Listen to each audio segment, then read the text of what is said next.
नमस्कार, आप सभी का स्वागत है इस्माइल कार्यक्रम के तहत। आज हम चर्चा कर रहे हैं एसआईआरटी और राज्य सरकार के द्वारा कक्षा 7 विषय गणित का जो संशोधित पाठ्यक्रम जारी किया गया है उस पाठ्यक्रम की चर्चा करते हैं। विद्यार्थियों, कौन सा अध्याय जो है या कौन सी इकाई जो है कितने अंक की रखी गई है, कौन सी इकाई हटा दी गई है, पाठ्य बिंदु कौन सा हटाएगा, उसकी चर्चा करते हैं। तो शुरू करते हैं हम। तो चर्चा कर रहे हैं हम अध्याय 1 पूर्णांक जो है उसकी चर्चा करते हैं। ये 8 अंक का रखा गया है। इसकी जो पाठ्य बिंदु 1.1 भूमिका, पाठ्य बिंदु 1.2 पुनरावलोकन और पाठ्य बिंदु 1.3 पूर्णांकों के योग व व्यवकलन के गुण, इनको यथावत रखा गया। जबकि पाठ्य बिंदु 1.4 से 1.7 तक चारों पाठ्य बिंदु हटा दिए गए हैं। पूर्णांकों का गुणन हटा दिया गया है, पूर्णांकों के गुणन के गुण हटा दिए गए हैं, पूर्णांकों का विभाजन हटा दिया गया है, पूर्णांकों के भाग के गुण ये हटा दिए गए। अध्याय 2 भिन्न एवं दशमलव, ये 10 अंक का रखा गया है। इसमें भूमिका, भिन्नों के बारे में आपने कितनी अच्छी तरह अध्ययन किया, इनको यथावत रखा गया है। जबकि भिन्नों का गुणन और भिन्नों का भाग, ये दोनों पाठ्य बिंदु जो 2.2, 3 और 2.4, ये दोनों पाठ्य बिंदु उठा दिए गए हैं। 2.5 दशमलव संख्याओं के बारे में आपने कितनी अच्छी तरह पढ़ा, यथावत रखा गया है। जबकि 2.6 दशमलव संख्याओं का गुणन हटा दिया गया है। 2.7 दशमलव संख्याओं का भाग हटा दिया गया है। अब चर्चा करते हैं अध्याय 3 की, आंकड़ों का प्रबंधन। आंकड़ों का प्रबंधन 10 अंक का रखा गया है। इसमें जो पाठ्य बिंदु 3.1 से लेकर 3.7 यथावत रखे गए हैं। भूमिका, आंकड़ों का संग्रह, आंकड़ों का संगठन, प्रतिनिधि मान, अंकगणितीय माध्य, बहुलक, माध्यक, ये यथावत रखे गए हैं। जबकि भिन्न उद्देश्य के साथ दंड आलेखों का प्रयोग और संयोग और प्रायिकता, ये दोनों पाठ्य बिंदु हटा दिए गए हैं। अध्याय 4 सरल समीकरण। अध्याय 4 जो सरल समीकरण, इसमें पाठ्य बिंदु 4.1 से लेकर 4.3 तक हटा दिए गए। बौद्धिक खेल हटा दिया गया है, समीकरण बनाना हटा दिया गया है, जो हमें ज्ञात है उसकी समीक्षा हटा दिया गया है। पाठ्य बिंदु 4.4 समीकरण क्या है, यथावत रखा है। पाठ्य बिंदु 4.5 कुछ और समीकरण, इसको यथावत रखा है। जबकि पाठ्य बिंदु 4.6 हल से समीकरण, इसको हटा दिया गया है। विद्यार्थियों, अध्याय 4 जो सरल समीकरण वो 8 अंक का है। अध्याय 5 रेखा और कोण। रेखा और कोण 8 अंक का है और इससे जो संबंधित पाठ्य बिंदु चारों हैं वो यथावत रखे गए हैं। रेखा, संबंधित कोण, रेखा युग्म और समांतर रेखाओं की जांच, ये चारों यथावत रखे गए हैं। अध्याय 6 त्रिभुज और उसके गुण। त्रिभुज और उसके गुण, ये अध्याय 10 अंक का रखा गया है और इसके 8 पाठ्य बिंदु जो हैं वो यथावत रखे गए हैं। कोई परिवर्तन नहीं हुआ इस अध्याय में। भूमिका है, त्रिभुज की माध्यिकाएं हैं, त्रिभुज के शीर्ष लंब, त्रिभुज का बाह्य कोण और उसके कोण, त्रिभुज के अंत्य कोणों का योग, गुण, 2 विशेष त्रिभुज समबाहु तथा समद्विबाहु, एक त्रिभुज की 2 भुजाओं की मापों का योग, समकोण त्रिभुज और पाइथागोरस कोण, ये यथावत रखे गए।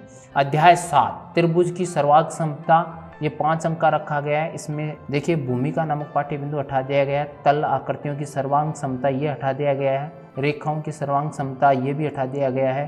कोणों की सर्वांग समता, ये पाठ्य बिंदु भी हटा दिया गया है। त्रिभुजों की सर्वांग समता है, ये पाठ्य बिंदु यथावत रखा गया है। ये दोनों पाठ्य बिंदु 7.5 और 7.6 ये यथावत रखे गए हैं त्रिभुजों की सर्वांग समता के लिए प्रतिबंध।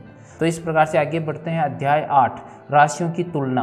राशियों की तुलना जो है वो 10 अंक का रखा गया है। भूमिका, तुल्य अनुपात, प्रतिशतता, राशियों की तुलना करने की एक और विधि, प्रतिशतता के उपयोग, ये यथावत रखे गए हैं। इसमें अध्याय 8.5 जो है किसी वस्तु से संबंधित मूल्य अर्थात क्रय तथा विक्रय, ये यथावत रखा गया। उधार दिए गए धन पर शुल्क अर्थात साधारण ब्याज, ये यथावत, यानी कि 8.1 से 8.6 तक के पाठ्य बिंदु यथावत रखे गए। अब चर्चा करते हैं अध्याय 9 की परिमेय संख्याएं। ये अध्याय पूर्णतः डिलीट कर दिया गया है। अध्याय 10 प्रायोगिक ज्यामिति। प्रायोगिक ज्यामिति जो है ये 10 अंक का है और इसको यथावत रखा गया है।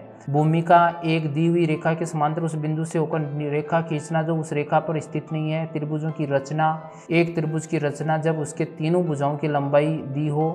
SS कसौटी, SAS कसौटी, ASA कसौटी, RHS कसौटी, ये सारे पाठ्य बिंदु यथावत रखे गए हैं। अध्याय 11 परिमाप और क्षेत्रफल। इसमें भूमिका, वर्ग और आयत यथावत रखे गए हैं। ये 10 अंक का है। अध्याय 11 10 अंक का है। इसमें पाठ्य बिंदु 11.3 समांतर चतुर्भुज का क्षेत्रफल हटा दिया है। पाठ्य बिंदु 11.4 एक त्रिभुज का क्षेत्रफल यथावत रखा गया है। 11.5 वृत्त यथावत रखा गया है। 11.6 इकाइयों का रूपांतरण यथावत रखा गया है। जबकि 11.7 उपयोग हटा दिए गए हैं। अब चर्चा करते हैं अध्याय 12 बीजीय व्यंजक। ये 4 अंक का रखा गया है।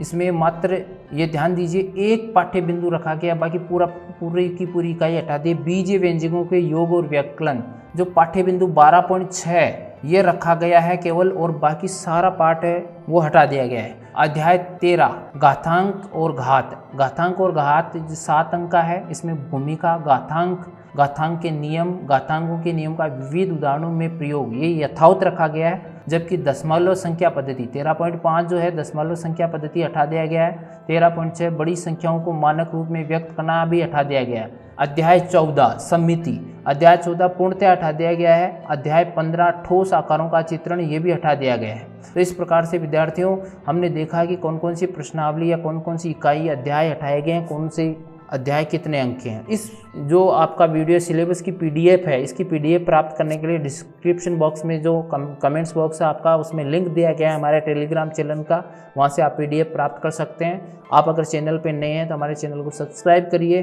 और बेल आइकन ऑन करके नोटिफिकेशन ऑन कर लीजिए, ताकि समय पर आपको परीक्षा से संबंधित सूचनाएं मिल सके। धन्यवाद।